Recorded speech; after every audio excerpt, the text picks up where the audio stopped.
Non, la seule fois où je pense j'ai failli péter un plomb, c'est quand aux Ardentes, il y a un mec qui m'a envoyé son téléphone, je l'ai pris pleine tête et je l'ai vu faire en fait. Du coin de l'œil, je l'ai vu lancer, mais ça a été trop vite. Et pendant une seconde, je me suis retourné, je me suis posé comme ça et je me suis dit putain frérot, je crois que je vais lui renvoyer son téléphone dans la tête. Et j'ai hésité en fait, mais je me suis dit je vais passer pour un trou du cul. De deux, c'est même pas la bonne chose à faire.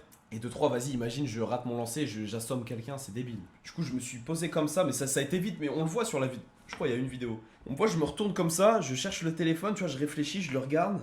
Et je me dis, putain, je vais lui niquer sa mère. Parce que juste avant, on disait, les gars, on lance pas les téléphones et tout. Et après, je l'ai jeté par terre, j'ai dit, vas-y, vas-y.